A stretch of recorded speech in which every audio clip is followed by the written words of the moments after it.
Bueno, ante nada quiero agradecer a la Asociación Latinoamericana de Medicina Ortopédica Emanuel y en especial al doctor Daniel Stein por la invitación para dar esta conferencia.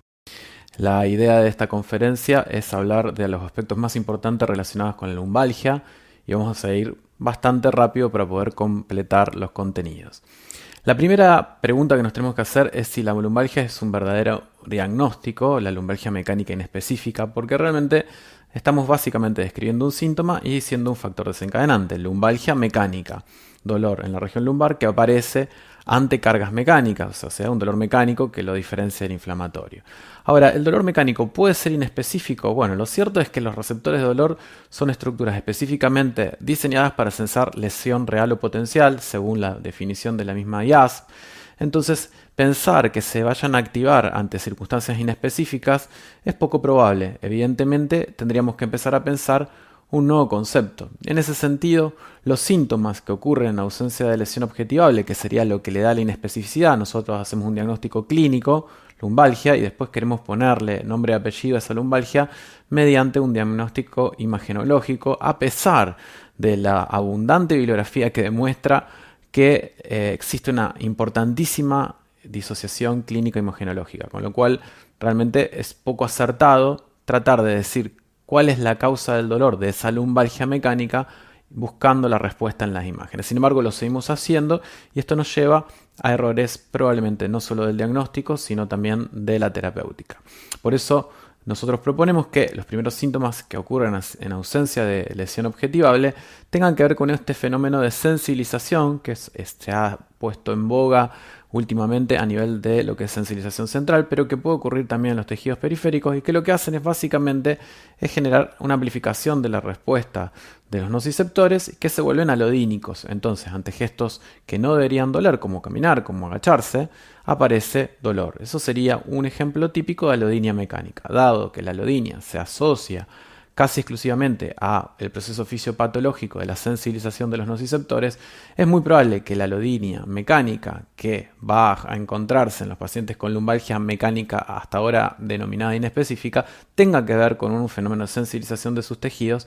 que para nada va a ser inespecífico y vamos a llegar ahí un poco más adelante. Entonces, tomando la definición de dolor, el dolor es una sensación desagradable que se asocia a lesión real o potencial del tejido, en donde en las lesiones reales tendríamos la imagen positiva y podríamos decir que entonces es una lumbalgia que tiene un componente mecánico específico porque encontramos una estructura que podría justificar los síntomas. Sabemos también que esa estructura lesionada, sea disco, sea faceta, puede no tener nada que ver, pero supongamos que encontramos una buena correlación clínica hemogenológica en algunos pacientes. Y después tenemos el de la lesión potencial, que proponemos que la respuesta sea justamente del tejido sensibilizarse ante una lesión potencial, que es lo más lógico. Si nosotros hacemos un gesto, algo que produce un riesgo de lesión en nuestra columna, es muy lógico pensar que los tejidos que fueron expuestos a esa carga que casi los lesionó, bajen su umbral nociceptivo para que uno no pueda repetir el gesto, sino que ante la repetición aparezca el dolor. Ahora bien, como no hubo una lesión manifiesta y esto es un fenómeno netamente fisiopatológico y eléctrico que ocurre a nivel de los nociceptores, si a ese paciente le pedimos una resonancia va a ser negativo y va a ser tildado de inespecífico. Ahora bien, si nosotros dejamos a ese paciente que evidentemente está en un riesgo de lesión, en una lesión potencial y por eso ha sensibilizado sus tejidos, lo dejamos que transcurra por su vida con un analgésico sin atender cuáles son las causas que han puesto en riesgo a su columna, lo más probable es que pase de lesión potencial a lesión real y en algún momento la resonancia la dé positiva. Un poco el objetivo de esta charla es que nosotros afinemos el examen físico y la conceptualización fisiopatológica como para que no cometamos este error. Por eso vamos a ir a este, que es el diagnóstico que nuclea el 90% de los casos, es decir, la lumbalgia mecánica específica, lejos de ser la más rara, es la más frecuente y es la primera causa de discapacidad a nivel mundial y en 20 años no ha mejorado la incidencia, lo que demuestra que evidentemente no va a venir la solución de la mano de un nuevo fármaco, de un nuevo método diagnóstico, sino de una nueva concepción de su fisiopatología y una nueva forma de abordarla con las herramientas que ya tenemos disponibles. Entonces, en las lesiones potenciales de la columna, donde el fenómeno que va a subyacer es la sensibilización, podríamos decir que se produce alodinia mecánica en ausencia de lesión manifiesta y que el fenómeno, como acabamos de decir, es la sensibilización. La respuesta a sensibilización es fisiológica y es de protección y es para evitar el daño. Esto también para tener en cuenta que cuando nosotros damos agentes antiinflamatorios, que evidentemente tienen efectos de sensibilizante de los tejidos porque frenan la producción de un montón de sustancias que tienen efecto sensibilizante sobre los nociceptores, estamos también sacando una respuesta protectiva. Y en algún punto, si esa es nuestra única estrategia terapéutica, es iatrogénica porque no estamos leyendo la situación global, que es una columna que cuando se mueve se pone en riesgo y por eso se sensibilizó. Es decir, que la respuesta analgésica como única respuesta por parte nuestra es un poco mínimamente riesgosa si la hacemos como única estrategia. Entonces, unificando los criterios que venimos desarrollando, la lesión real ocurriría cuando hay una lesión tisular que pueda verse en la imagen, y la lesión potencial va a tener como respuesta esta sensibilización, que es la que vamos a posteriormente investigar en qué tejidos puede darse para que podamos ponerle nombre y apellido y no digamos lumbalgia mecánica inespecífica, sino que digamos lumbalgia por sensibilización de tal tejido, que lo vamos a hacer al final. Desde el punto de vista de la fisiopatología, toda lumbalgia mecánica empieza con una carga mecánica que se expone ante una columna que puede tener una mejor o una peor suficiencia para manejar la carga, y esa suficiencia o esa capacidad de manejar cargas de la columna es lo que habla de la eufunción articular. Entonces, si la carga mecánica se produce sobre una columna que tiene una disfunción, lo más probable es que se genere la sensibilización tisular como forma de evitar el daño, porque la columna no está pudiendo manejar la carga, y esa sensibilización produzca el dolor mecánico que consideramos inespecífico. Fíjense que en toda esta cadena de eventos donde llegamos hasta la percepción consciente del síntoma dolor, no hemos tenido en ningún momento ninguna lesión tisular que vaya a darnos el nombre y apellido de la lumbalgia, por eso el paciente va a estar tildado de inespecífico. Me interesa mucho que, más allá de que hablemos de las cargas dinámicas que habitualmente se hablan en las escuelas de espalda, cómo agacharse, cómo hacer ejercicios, siempre se habla de la protección que hay que tener de la columna ante la carga dinámica, me interesa mucho que empecemos a pensar otro tipo de carga que es probablemente la más lesiva. Entonces, me hago esta pregunta, que es: ¿qué relación fisiopatológica puede existir entre las cargas que se aplican en la región lumbopélvica y la generación de dolor lumbar? Es decir, ¿las lesiones de la columna tienen que ver con las cargas dinámicas que nosotros hacemos? Bueno, la respuesta más probable es que no. La lesión de la columna tiene que ver con las cargas estáticas, porque en esta postura que estamos viendo de la izquierda, donde el paciente está desplomado, estamos generando una lesión propioceptiva porque nos estamos apoyando en todo el sistema facial y ligamentario de la columna. Y esto hace que cuando después queramos empezar a hacer una actividad dinámica, no tengamos la faja toracolumbar, que es la fascia toracolumbar, entre los otros elementos que tenemos que funcionan como elementos de sostén y propiocepción, los tengamos suficiente. Entonces, evidentemente que más tiempo estemos sentados en forma desplomada, menos suficiencia después vamos a tener, menos capacidad lumbopélvica de soportar cargas dinámicas. Entonces, hay dos factores súper importantes que hacen que el daño de estos tejidos sea mayor o menor. Uno es el tiempo, en donde el corte está alrededor de los 30 minutos, que es lo que le tendremos que indicar a los pacientes que se levanten cada 30 minutos de la silla, y la otra es la posición, en donde la posición con las rodillas hacia abajo y la cabeza en retropulsión, la cifosis dorsal de alguna manera rectificada y una conservación de la lordosis lumbar y cervical es la que protege más los tejidos que tienen esta acción estabilizadora de la columna, que después vamos a ver que la inestabilidad de la columna parece ser la madre del problema de la lumbalgia mecánica inespecífica.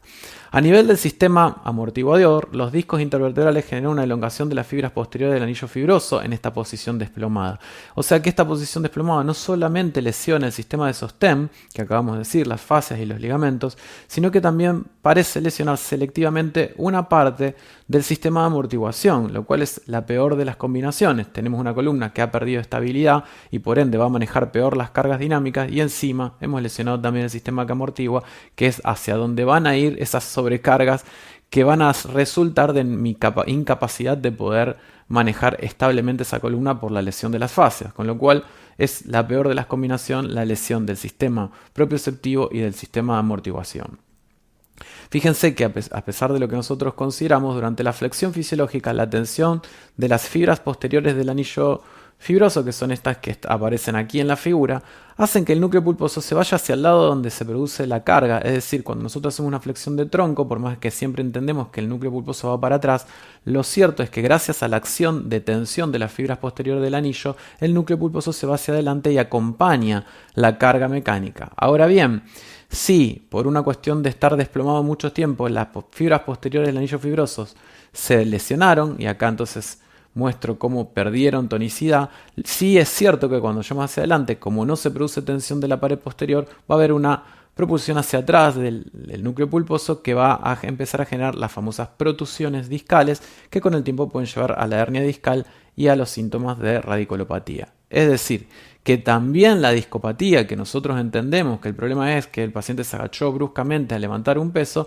en realidad la discopatía se generó y se gestó durante el periodo donde el paciente está sentado desplomado y se manifestó en el momento que hizo un esfuerzo. Siempre ocurre esto, hay un circuito generador de la patología que tiene que ver con la carga estática, que es cuando lesionamos nuestro sistema amortiguador, nuestro sistema propioceptivo y de sostén, y un circuito de desencadenante o desencadenante del síntoma que siempre tiene que ver con las cargas dinámicas. Nuestro error más común es confundir que el paciente se lesionó por la carga dinámica y no que se lesionó por la carga estática, y que lo que le generó el síntoma obviamente fue la carga dinámica, pero no fue el circuito generador de la patología, sino solo el desencadenante. Si ese paciente no estuviese tantas horas sentadas o sentado, no tendría después los síntomas que tiene cuando hace carga dinámica. Por lo cual, el principal error es empezar a decirle, bueno, entonces no hagas estas actividades porque son las que te hacen mal.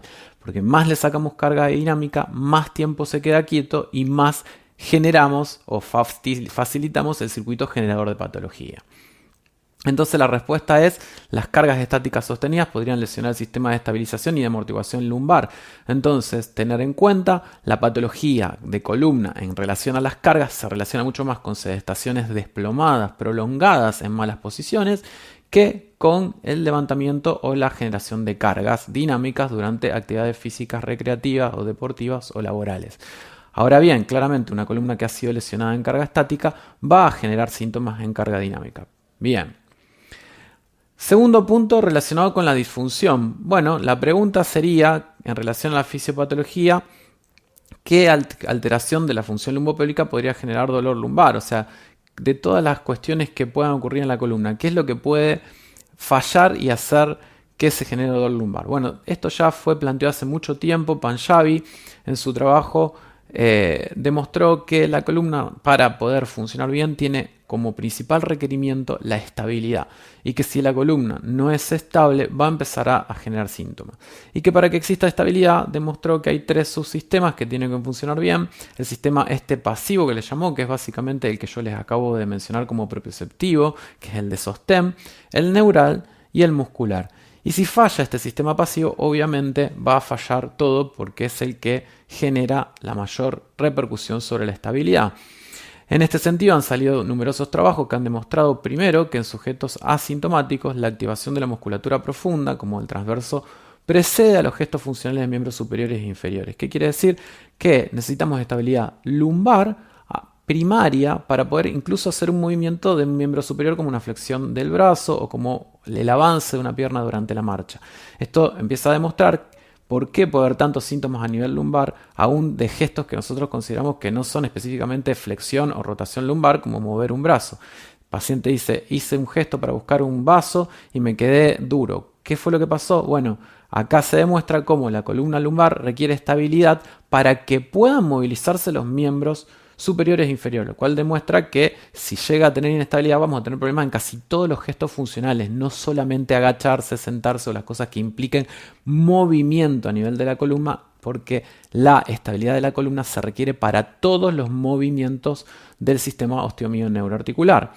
El segundo trabajo demostró que en sujetos sanos la activación nociceptiva provocada, es decir, se les inyectaba una solución salina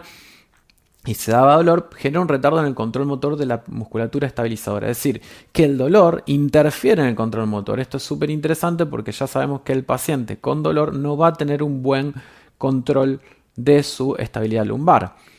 Después se demostró que en sujetos sintomáticos con low back pain, la activación de la musculatura profunda se veía retrasada. O sea, no solamente si lo hacíamos de forma, provocada, sino que en el paciente que ya tenía síntomas espontáneos, también se encontraba este retraso de la musculatura profunda, que es la que estabiliza. Y por último, se vio que en pacientes con dolor lumbar recidente, si uno hace un entrenamiento de estos músculos estabilizadora, mejora el patrón de reclutamiento, lo cual podría mejorar también los síntomas. Es decir, que hay una gran relación entre la estabilidad lumbar y por eso cuando ya no saben qué hacer con las columnas que duelen, terminan fijándolas quirúrgicamente, porque evidentemente que la inestabilidad lumbar es la gran disfunción de la región lumbar que parece estar atrás de los síntomas del paciente. Acá ya en libros de ejercicio empiezan a hablar cómo el déficit proprioceptivo podría producir un retardo en la activación profunda de la musculatura profunda con la consiguiente hiperactividad de la superficial, y muestran cómo para que los músculos superficiales se puedan mover tiene que haber una preactivación de los profundos, porque si los profundos no se preactivan, claro, los superficiales generan inestabilidad a nivel de los segmentos y eso obviamente se lee como un riesgo, lo cual genera de un bloqueo del movimiento, contracturas musculares y sensibilización de los tejidos. Cuando vemos los programas de ejercicios de control motor, que por supuesto no tenemos tiempo de desarrollar, vemos que la progresión se parece mucho al desarrollo neurológico del niño. Se empiezan en ejercicios de tipo supino, después se va a ejercicios de cuadripedia y por último se empieza a trabajar en bipedestación o posibilidad de superficie inestable. En este sentido, es muy frecuente de que se cometan errores y si bien esta paciente parece tener una buena suficiencia, yo que veo pacientes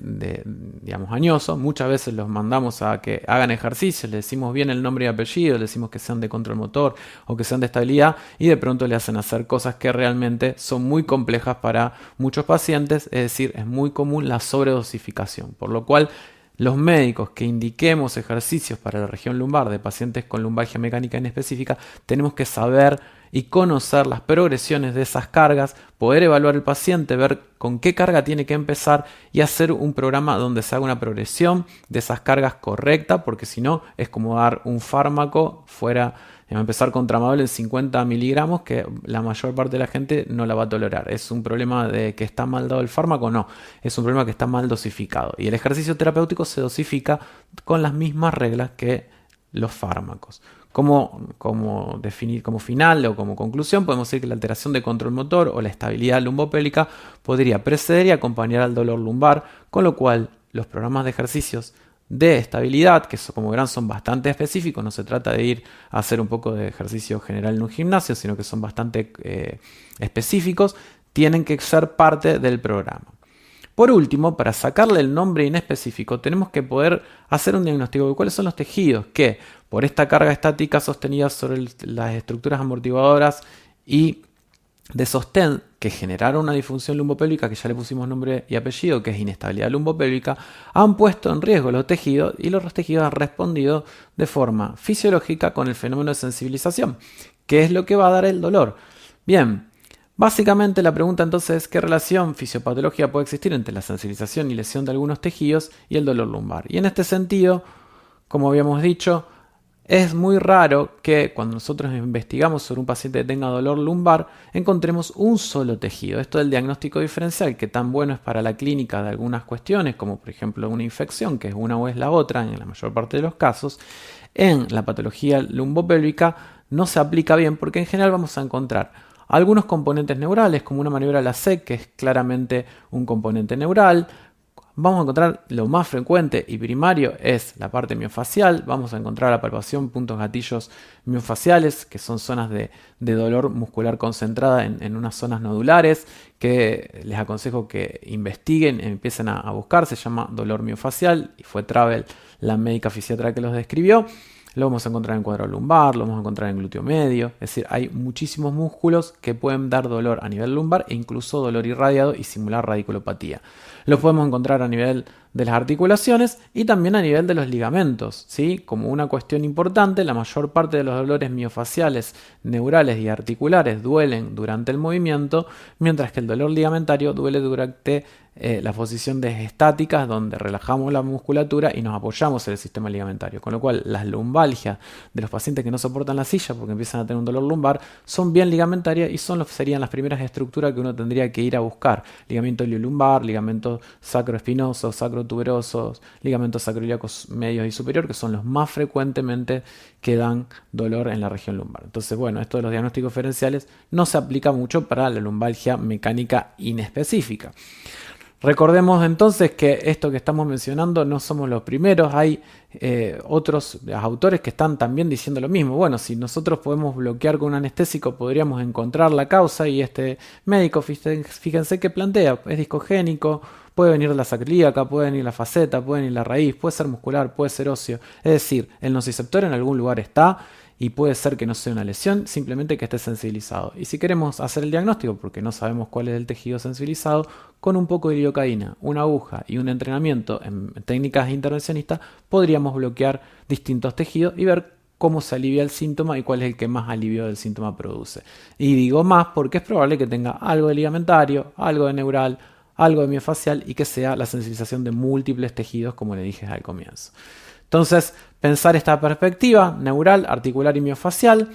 y teniendo en cuenta que justamente de todas estas estructuras el cartílago y el disco son los menos inervados, como para pensar justo el lugar donde pensamos siempre que hay dolor, nos vamos a esas estructuras que son las menos probables.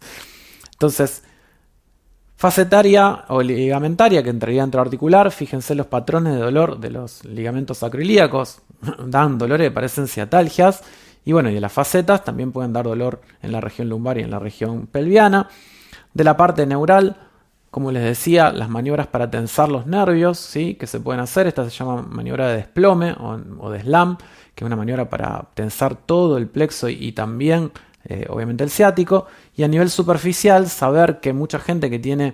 pacientes que tienen dolor, así que no pueden soportar directamente la maniobra de pinzado rodado, tiene que ver con la neuropatía de atrapamiento de estos nervios superficiales, que a veces no los tenemos en cuenta, pero piense que si hay inestabilidad lumbar y esto se genera una contractura a este nivel, todos estos nervios pueden sufrir atrapamiento en su salida y sensibilizarse al igual que otros tejidos. Y como les decía, la vedette del dolor mecánico, que es el dolor miofacial, donde los músculos más comunes de la lumbalgia son el glúteo medio y el cuadrado lumbar, músculos excelentemente desarrollados en el travel y que les aconsejo su lectura a todos los médicos que revisen pacientes con dolor miofacial. Entonces, la sensibilización de articulaciones, músculos y nervios podría ser la causante de ese dolor inespecífico, que ya no es más inespecífico. Sabemos que la carga estática genera inestabilidad, la inestabilidad sería la patología principal y la sensibilización de estos tejidos la respuesta más lógica, con lo cual podemos actuar con medidas ergonómicas, buena sedestación, tiempo de sedestación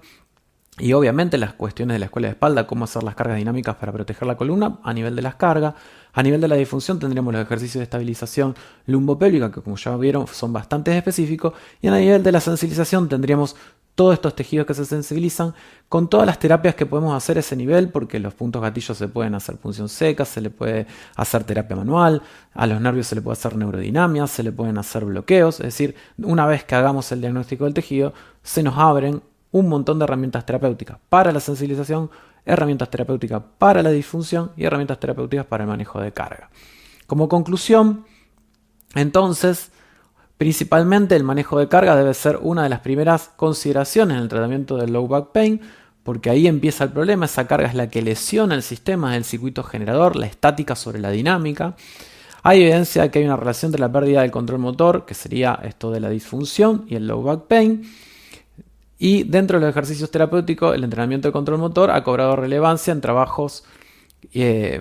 científicos que hemos visto, y sobre todo en relación a esto del factor cualitativo del movimiento. Nosotros habitualmente en lo que es ejercicio siempre buscamos ganar fuerza, todas cuestiones cuantitativas y no ganar estabilidad. Entonces, esto de ganar la estabilidad que requiere de un tipo de ejercicio muy diferente al que estamos acostumbrados a hacer, no lo aseguramos con decirle al paciente vaya a kinesiología, sino que debemos indicarlo específicamente y saber, como les decía, la progresión para que no haya sobredosis. Los tejidos sensibilizados lesionados pueden clasificarse en miofaciales, neurales y articulares y así abandonar el término en especificidad, es decir, después de revisar al paciente, decir, bueno, tiene una lumbalgia mecánica con puntos gatillo en el cuadro lumbar, en el glúteo medio, dolor en el ligamento sacroilíaco, maniobra facetaria positiva o no. Aunque tenga la resonancia normal, estamos poniendo nombre y apellido, cuáles son los orígenes de esa nocicepción mecánica alodínica que tiene el paciente y deberíamos abandonar entonces y combatir abandonar el concepto de combatir el síntoma como único enfoque terapéutico y enfocarnos en tratar estas causas de fondo si realmente queremos rehabilitar al paciente y sacarlo del riesgo que implica tener dolor. O sea, el dolor es un riesgo en sí para todo lo que es la repercusión en la vida del paciente, pero además el dolor es una alarma de que hay algo en riesgo que tenemos que entender, interpretar y corregir. Les quiero agradecer muchísimo que me hayan invitado a esta mesa. Sé que fue una maratón de velocidad, pero eran muchos conceptos los que quería que podamos tocar y dejo abierto para la mesa de las preguntas cualquier ampliación que les parezca oportuna. Un gusto haber compartido este espacio.